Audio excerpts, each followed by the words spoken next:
شہر کے ایک چھوٹے سے محلے میں ایک بچہ رہتا تھا، حمزہ۔ حمزہ بہت خاموش، شرمیلا اور تصوراتی دنیا میں رہنے والا بچہ تھا۔ اس کے پاس کھلونے تھے، کتابیں تھیں، مگر دوست نہیں تھے۔ جب اسکول میں سب بچے ہنستے کھیلتے، وہ ایک کونے میں بیٹھ کر تصویریں بناتا۔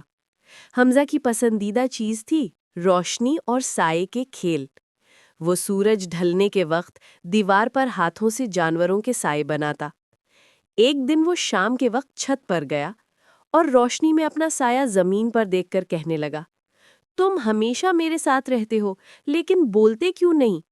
حمزہ ہنسا اور نیچے اترنے لگا، مگر جیسے ہی سورج کی آخری کرن اس پر پڑی، سایہ ہلنے لگا۔ ارے یہ کیا؟ حمزہ حیران ہو کر پیچھے ہٹا۔ پھر ایک نرم سی آواز آئی، ہیلو حمزہ، میں تمہارا سایہ ہوں۔ تم نے کبھی سوچا نہیں، لیکن میں تمہارے دل کی باتیں سنتا ہوں۔ حمزہ کا منہ کھلا رہ گیا۔ میرا سایہ بولتا ہے؟ سایہ ہنسا، ہاں، میں تب بولتا ہوں جب تم بہت تنہا ہو جاتے ہو۔ تم ہنستے نہیں، کسی سے بات نہیں کرتے، اس لیے میں آیا ہوں تم سے بات کرنے۔ حمزہ کی آنکھوں میں آنسو آ گئے۔ تمہیں کیسے پتا کہ میں اکیلا ہوں؟ سایہ بولا، کیونکہ میں تمہارے اندر کی روشنی سے بنا ہوں۔ جب تم خوش ہوتے ہو تو میں لمبا اور صاف نظر آتا ہوں، اور جب تم اداس ہوتے ہو تو دھندلا جاتا ہوں۔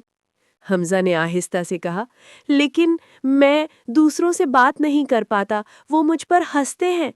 سایہ بولا، کبھی کبھار لوگ نہیں سمجھ پاتے، مگر تمہیں خود پر یقین رکھنا چاہیے۔ چلو میں تمہیں ایک کھیل سکھاتا ہوں۔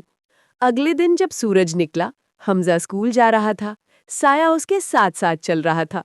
دیکھو حمزہ، اگر تم مسکراؤ گے تو تمہارا سایہ بھی مسکرائے گا۔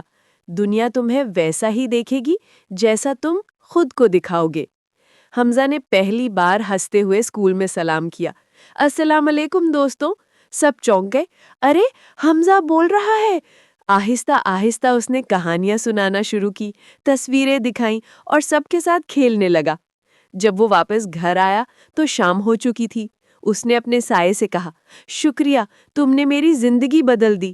سایہ مسکرا کر بولا، اب تمہیں میری ضرورت کم پڑے گی، کیونکہ تم نے خود اپنے اندر کی روشنی جگا لی ہے۔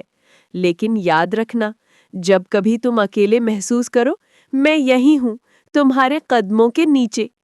حمزہ نے آسمان کی طرف دیکھا، چاند نکلا ہوا تھا اور زمین پر ایک لمبا مسکراتا ہوا سایہ ساتھ چل رہا تھا۔ سبق: سایہ ہمیشہ اس کے ساتھ ہوتا ہے جو خود پر یقین رکھتا ہے۔